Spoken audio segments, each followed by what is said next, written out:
once in a while I'll run into someone I knew or someone who lived in the projects. I've never met anyone who had a bad memory of living in New Helvetia. They all have good memories.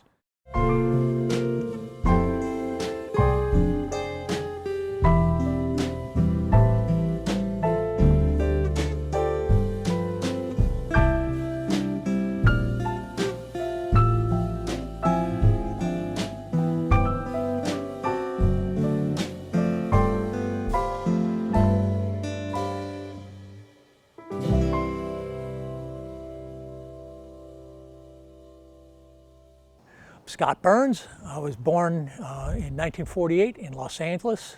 So we moved into New Helvetia in the spring of 55, so I would have been 6. And we stayed there until the spring of 1960. This is my family at the time. In this one, I'm in the center. I'm probably, just looking at this, I'm guessing I'm probably 8 or 9 years old. To my right is my brother Keith, my sister Mary Ellen, and then my mother Rose and father Harry.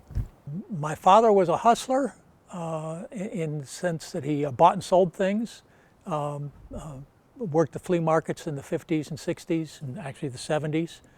And then my mother worked initially for up here in Sacramento for Hales and K. Jeweler doing personnel, and then got into the trucking industry.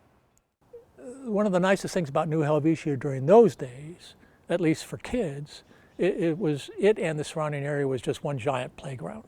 New Helvetia is just south of Southside Park, and of course, so the park was our second playground, and every year there'd be big fireworks displays there.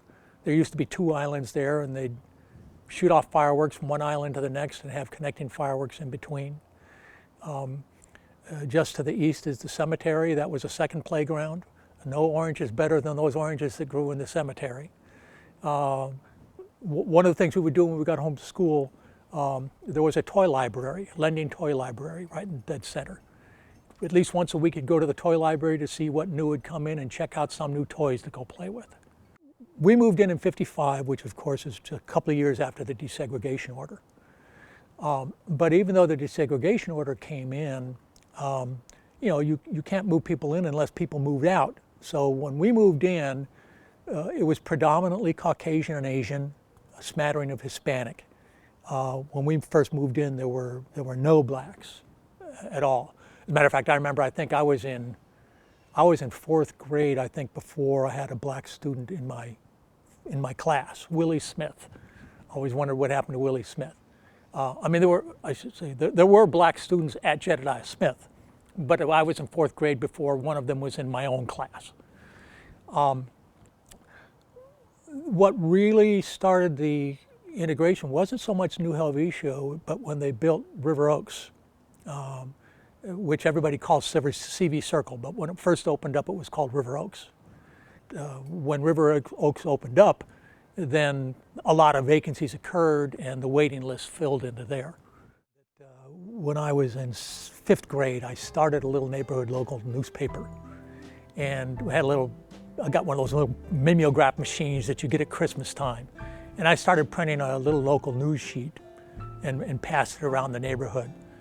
Things that would happen at school, things in the neighborhood, little events, and then strangely enough, in college, ended up being a journalism major and became the editor at the paper at Sac State, worked for the Bee for a little bit. I didn't stay in journalism, but was that the beginning of my journalism career? Who knows?